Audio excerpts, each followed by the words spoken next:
Hi, Ismi Prince. എല്ലാവർക്കും black ടൗളി ചാനലിൻ്റെ പുതിയ വീഡിയോയിലേക്ക് സ്വാഗതം. എന്തുണ്ട് വിശേഷങ്ങൾ? എല്ലാവർക്കും സുഖമല്ലേ? എല്ലാവരും ഹാപ്പി അല്ലേ? ഹാപ്പി ആയിട്ടിരിക്കുക. Anything happen life first cope on always പോസിറ്റീവായി. വിടാമുയർച്ചി 2 വർഷങ്ങൾക്ക് ശേഷം റിലീസാകുന്ന തല അജിത്തിൻ്റെ ഏറ്റവും പുതിയ ചിത്രം FTFS തന്നെ കാണുവാനായിട്ടുള്ള അവസരം ലഭിച്ചു. അപ്പോൾ സിനിമയിലേക്ക് വരുമ്പോൾ ഒരു ഹോളിവുഡ് സ്റ്റൈൽ മേക്കിംഗ് ആയിട്ടാണ് മകൾ തിരുമേനി ഈ സിനിമയിൽ ട്രൈ ചെയ്തിരിക്കുന്നതെന്ന് പറയാം. അതായത് ഒരു തമിഴ് സിനിമയായിട്ട് നമുക്ക് ഇതിനെ ഒരിക്കലും തോന്നുകയില്ല. ഒരു ഹോളിവുഡ് സ്റ്റൈല് മേക്കിംഗ് ആയിട്ടാണ് എടുത്തിരിക്കുന്നത്.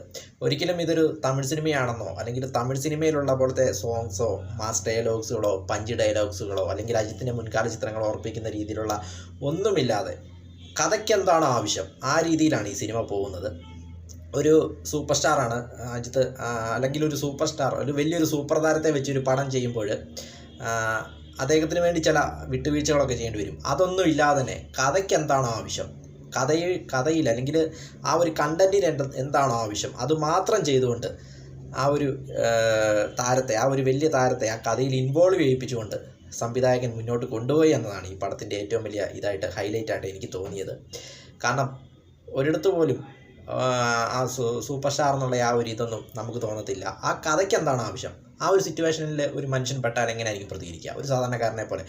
അങ്ങനെയുള്ളൊരു രീതിയിലാണ് ഇതിൻ്റെ എടുത്തു വെച്ചിരിക്കുന്നതെന്ന് പറയാം മകൾ തിരുമേനി, ഡയറക്ടർ മകൾ തിരുമേനി. ഏതായാലും ഒരു തമിഴ് സിനിമയാണ് നമ്മൾ കാണുന്നത്, നമുക്ക് ഒരു സീനിൽ പോലും തോന്നിപ്പിക്കാത്ത രീതിയിൽ, ഒരു ഇംഗ്ലീഷ് പടം കാണുന്ന രീതിയിൽ ആദ്യം തൊട്ട് അവസാനം വരെ ഇങ്ങനെ കണ്ടിരിക്കാം. വിടാമുയർച്ചി നല്ലൊരു അറ്റംപ്റ്റാണ്. ഇതുപോലെ വെറൈറ്റി അറ്റംപ്റ്റുകൾ ഇനിയും തമിഴ് സിനിമയിൽ നിന്ന് പ്രതീക്ഷിക്കുന്നു എന്നാണ് എനിക്ക് പറയാനുള്ളതെന്ന് പറയാം. മകൾ തിരുമേനിയുടെ ജോലി വളരെ മനോഹരമായിട്ട് ചെയ്തു. ഓരോ പെർഫെക്ഷൻ ഇഷ്ടമായിട്ടുള്ളൊരു ഡയറക്ടറാണ് അദ്ദേഹം. ഓരോ സീനും വളരെ കൃത്യമായിട്ട് അല്ലെങ്കിൽ പെർഫെക്റ്റ് ആവുന്നവർ എടുത്തുകൊണ്ടിരിക്കുന്ന ഒരു ഡയറക്ടറാണെന്നാണ് ഹോളിവുഡിൽ നിന്നൊക്കെ ഉള്ള സംസാരം എന്ന് പറയുന്നത്. അതോടൊപ്പം ഓരോ സീൻ ബൈ സീനും നമുക്കതിങ്ങനെ കാണുവാനായിട്ട് സാധിച്ചിട്ടുണ്ട്. വളരെ പെർഫെക്ഷനായിട്ട് ഓരോ സീൻ ബൈ സീനും നമുക്കിങ്ങനെ കാണുവാൻ സാധിച്ചു. പിന്നെ സിനിമാറ്റോഗ്രാഫി എടുത്ത് പറയേണ്ടതാണ്. ഓം പ്രകാശാണ് ഇതിൻ്റെ സിനിമാറ്റോഗ്രാഫി ചെയ്തിരിക്കുന്നത്. വളരെ മനോഹരമായ വിഷ്വൽസും കാര്യങ്ങളും, അതായത് അസർബൈജാൻ്റെ ആ വിഷ്വൽസും കാര്യങ്ങളൊക്കെ വളരെ മനോഹരമായിട്ട് ഒപ്പിയെടുത്തിട്ടുണ്ട്. അതായത് ഈ കഥ നടക്കുന്ന അസർബൈജാനിലാണ്. അപ്പോൾ അതിൻ്റെ ഒരു വിഷ്വൽസും കാര്യങ്ങളൊക്കെ വളരെ മനോഹരമായിട്ട് ഒപ്പിയെടുത്തു. പിന്നെ അജിത്തിലേക്ക് വരുമ്പോൾ അദ്ദേഹം പതിപോലെ തന്നെ അദ്ദേഹത്തിൻ്റെ ജോലി വളരെ മനോഹരമായി ചെയ്തു എന്ന് പറയാം. അതോടൊപ്പം മറ്റ് അഭിനേതാക്കൾ തൃഷയും തൃഷയും ഹസ്ബൻഡ് ആൻഡ് വൈഫ്, ഇവരുടെ ഇടയിൽ നടക്കുന്ന ഒരു ദിവസത്തെ സ്റ്റോറിയാണ് ഈ കഥ. ഒരു ദിവസം നടക്കുന്ന സംഭവങ്ങളാണ് ഈ സിനിമയിൽ കാണിക്കുന്നത്. ആ ഹസ്ബൻഡ് ആൻഡ് വൈഫിൽ അവരുടെ റിലേഷൻഷിപ്പിൽ നടക്കുന്ന കാര്യങ്ങളും പിന്നീട് അത് മുന്നോട്ട് പോകുമ്പോഴും പിന്നീട് ബാക്കി കഥാപാത്രങ്ങൾ വരുന്നു, പിന്നെ അവിടെ സംഭവിക്കുന്ന കാര്യങ്ങളും പിന്നെ ട്വിസ്റ്റുകളും കാര്യങ്ങളൊക്കെ ആയിട്ട് കഥ മുന്നോട്ട് പോകുന്നു. ആക്ഷൻ കിങ് അർജുൻ, അതായത് മങ്കാതയ്ക്ക് ശേഷം അജിത്തിനൊപ്പം വീണ്ടും ഒന്നിച്ച് അഭിനയിക്കുന്നു. അതായത് ഒരു നല്ല റോളാണ് ഡയറക്ടർ അർജുന് കൊടുത്തിരിക്കുന്നത്. അതായത് ഒരു സൂപ്പർ താര ചിത്രത്തിൽ മറ്റൊരു താരത്തിന് വലിയ റോളൊന്നും കാണുകയില്ല. ഉദാഹരണത്തിന് ലിയോയിലൊക്കെ നമ്മൾ കണ്ടാണ് അർജുനെ ഡമ്മി പീസ് ആക്കിയതാണ്. പക്ഷേ ഇതിലേക്ക് വരുമ്പോൾ അജിത്തിന് ഈക്വലായിട്ടൊരു ക്യാരക്ടറാണ് അതിന് കൊടുത്തിരിക്കുന്നത്. മങ്കാത്തയിലും അങ്ങനെ തന്നെയായിരുന്നു. അത് തന്നെ ഏറ്റവും വലിയ ഇതായിട്ട് എനിക്ക് തോന്നി. അർജുൻ്റെ ആ ഒരു പെർഫോമൻസും വളരെ മനോഹരമായിട്ടൊരു നെഗറ്റീവ് ക്യാരക്ടർ വളരെ അടിപൊളിയായിട്ട് അദ്ദേഹം ചെയ്തു. അജിത്തിനൊപ്പം പിടിച്ചിരിക്കുന്ന രീതിയിൽ തന്നെ അദ്ദേഹം ചെയ്തു എന്ന് പറയാം. പിന്നെ ഇതിലേക്ക് വരുമ്പോൾ മറ്റൊരു എടുത്തു പറയേണ്ടത് അനിരുദ്ധിൻ്റെ കാര്യമാണ്. കാരണം വേറെ ലെവൽ മ്യൂസിക്. സിനിമ തുടങ്ങുമ്പോൾ തന്നെ സവദീക്കാരി ബാങ്കാണ് തിയേറ്ററിൽ, സവദീക്കാരി റോക്കിംഗ് ആയിരുന്നു. അപ്പോൾ ആ സോങ് പിന്നെ തീം മ്യൂസിക്കൊക്കെ ആണെങ്കിലും വളരെ മനോഹരമായിരുന്നു. പിന്നെ മറ്റൊരു ഇതെന്ന് പറയുന്നത് ഇതിൻ്റെ ഫൈറ്റ് സീൻസാണ്.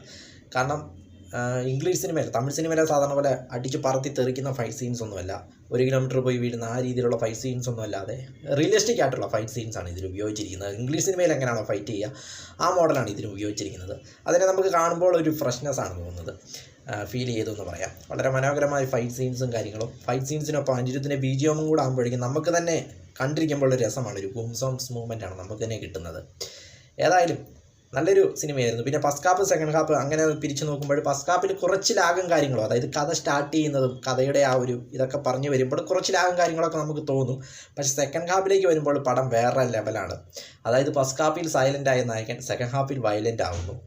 പിന്നെ ആന കരിമ്പും കാട്ടി കയറിയ പോലെയാണ്, അട്ടിയോട്ടട്ടിയാണ് സെക്കൻഡ് ഹാഫിൽ. ഏതായാലും ഫസ്റ്റ് ഹാഫിനെ വെച്ച് നോക്കുമ്പോൾ ഫസ്റ്റ് ഹാഫ് കുറച്ച് അവിടെ ഇവിടെയൊക്കെ ആ കഥയുടെ ആ ഒരു പോക്ക്, പിന്നെ മകൾ സിനിമയുടെ ആ ഡയറക്ഷൻ എന്ന് പറയുന്നത് അങ്ങനെയാണ്. കഥയിൽ ഒരു കോംപ്രമൈസും ഇല്ല. എന്തൊക്കെ വന്നാലും കഥയെ വിട്ടു പോകത്തില്ല എന്നുള്ള രീതിയിലാണ് അദ്ദേഹം ആദ്യം തൊട്ട് അവസാനം വരെ എടുത്തു വെച്ചിരിക്കുന്നത്. അതും വളരെ സാധാരണമായ കാര്യമാണെന്ന് പറയാം. ഏതായാലും അങ്ങനെ പോയി ഫസ്റ്റ് ഹാഫിലൊരു ചെറിയ ഇൻ്റർവെല്ലിലൊരു ടിസ്റ്റൊക്കെ വെച്ച്, ഇൻ്റർവെല്ലിൽ ടിസ്റ്റൊക്കെ അടിക്കുമ്പോൾ നമ്മൾ തന്നെ ഓർക്കും ഇനി ഇത് എങ്ങോട്ടായിരിക്കും കഥ പോകുന്നതെന്ന് ഒരു ഒത്തും പിടിയും കിട്ടാത്ത രീതിയിലാണ് ഇൻ്റർവെല്ലിൽ ഒരു ടിസ്റ്റ് വെച്ചിരിക്കുന്നത്. പിന്നെ ഇൻ്റർവെല്ല് കഴിഞ്ഞ് സെക്കൻഡ് ഹാഫിലേക്ക് വരുമ്പോൾ പിന്നെ കഥ വേറെ ലെവലിലേക്ക് അങ്ങ് പോവുകയാണെന്ന് പറയാം. പിന്നെ അങ്ങ് സ്പീഡിന് അങ്ങ് പോവുകയാണ്. അതുവരെ ഒരു സ്ലോയിൽ വന്ന കഥ ഇൻ്റർവെല്ലിന് ശേഷം നല്ല സ്പീഡിൽ പോയി. പിന്നെ അനിരുദ്ധിൻ്റെ ബിജിഎമ്മും അജിത്തിൻ്റെ ആക്ഷൻ രംഗങ്ങളൊക്കെ ആയി കഴിയുമ്പോഴത്തേന് വേറെ ലെവലിലാണ്. പിന്നെ ഒരു ക്ലൈമാക്സ് വരെ ഒരു പോക്കാണെന്ന് പറയാം. ഏതായാലും നല്ലൊരു എന്താ പറയുന്നത്, ഒരു ചിത്രം കണ്ടിറങ്ങിയ ഒരു സംതൃപ്തിയില്ല. പ്രത്യേകിച്ച് അനിരുദ്ധിൻ്റെ ബീജം ഇപ്പോഴും നമ്മളെ മനസ്സിലിങ്ങനെ നിൽക്കുകയാണ്. നീന്താലും സാവുക്ക് ഭയമില്ല, അതിങ്ങനെ നമ്മളെ മനസ്സിലിങ്ങനെ നിന്നുകൊണ്ടിരിക്കുകയാണ്. എപ്പോഴും ആ പാട്ട് ഇങ്ങനെ ഓരോ ഫൈറ്റ് സീൻസിലും ആ സോങ് ഇങ്ങനെ വരുന്നുണ്ട്. ഏതായാലും വളരെ നല്ലൊരു ഇതായിട്ടാണ് എനിക്ക് തോന്നിയത്. പിന്നെ എടുത്തു പറയണം മറ്റൊരു കാര്യം എന്ന് പറയുന്നത്, സിനിമ കണ്ടത് കൊച്ചിയിലാണെങ്കിലും എനിക്കൊരു തമിഴ്നാട്ടിൽ സിനിമ കാണുന്നൊരു ഫീലാണ് എനിക്ക് ലഭിച്ചത്. തിയേറ്റർ മൂവ്മെൻറ്റ്സ് ഒക്കെ വളരെ എന്താ പറയുന്നത് ഇതായിരുന്നു. കാരണം കടവുള അജിത്തെ എന്നുള്ള ആ വൈബൊക്കെ തിയേറ്ററിൽ ഉണ്ടായിരുന്നു, അജിത്തിൻ്റെ ഇൻട്രോയ്ക്കൊക്കെ. ഏതായാലും വളരെ നല്ലൊരു ചിത്രം, വളരെ നല്ലൊരു അറ്റംപ്റ്റ്. ഒരു സൂപ്പർ സ്റ്റാറിനെ വെച്ച് ഇങ്ങനൊരു അറ്റംപ്റ്റ് ആരും ചെയ്യുകയില്ല എന്നാണ് എനിക്ക് തോന്നുന്നത്. ഇപ്പോഴുള്ള പ്രസൻറ്റിലുള്ള സൂപ്പർ സ്റ്റാറുകളെ വെച്ച് നോക്കുമ്പോൾ ആ ഒരു അറ്റംപ്റ്റ് അദ്ദേഹം എടുക്കാൻ കാണിച്ച ധൈര്യം തിരുമേനി, അതോടെ അഭിനയിക്കാൻ കാണിച്ച ധൈര്യം അജിത്ത്. ഇത്രയൊക്കെ ഫാൻസുള്ള നടൻ ഇങ്ങനത്തെ അറ്റംപ്റ്റ് ഒന്നും അധികം ചെയ്യില്ല. കാരണം ഒരു നോർമൽ ഇൻട്രോ ആണ്. ഒരു സാധാരണ സൂപ്പർ സ്റ്റാറുകൾക്കുള്ള ഇൻട്രോ പോലൊന്നുമില്ല. അത് നോർമൽ ഇൻട്രോയും കാര്യങ്ങളും. ഇൻട്രോ എന്ന് പോലും പറയാൻ പറ്റില്ല, ചുമ്മാ ഇങ്ങനെ വന്നൊരു കഥയ്ക്കെന്തോ ആവശ്യം അത് മാത്രമേ ഉള്ളൂ. അല്ലാതെ എക്സ്ട്രാ ആയിട്ട് ഒന്നും ചേർത്തിട്ടില്ല. ഒരു സീൻസ് പോലും എക്സ്ട്രാ ആയിട്ട് ഫാൻസിന് വേണ്ടിയോ അല്ലെങ്കിൽ ഇദ്ദേഹത്തിന് വേണ്ടിയോ ഇദ്ദേഹത്തിൻ്റെ സ്റ്റാർഡത്തിന് വേണ്ടിയോ ഒന്നും ചേർക്കാതെ കഥയ്ക്ക് ആവശ്യമായ കാര്യങ്ങൾ മാത്രം കൊണ്ടുപോയി ഒരു ഹോളിവുഡ് സ്റ്റൈലിൽ അടിപൊളിയായിട്ട് റിച്ച് ക്വാളിറ്റി മേക്കിങ്ങിൽ ഒരു നല്ല സിനിമ നമ്മുടെ മുന്നിൽ ഇങ്ങനെ മകൾ തിരുമേനി പ്രസൻറ്റ് ചെയ്ത് വെച്ചിട്ടുണ്ട്. വിടാമുയർച്ചി. വീഡിയോ ഇഷ്ടപ്പെട്ടാൽ ലൈക്ക് ചെയ്യുക, ഷെയർ ചെയ്യുക, കമൻറ്റ് ചെയ്യുക, സബ്സ്ക്രൈബ് ചെയ്യുക. വീണ്ടും പുതിയ വീഡിയോയിൽ കാണാം. അതുവരയ്ക്കും ടേക്ക് കെയർ, ബൈ.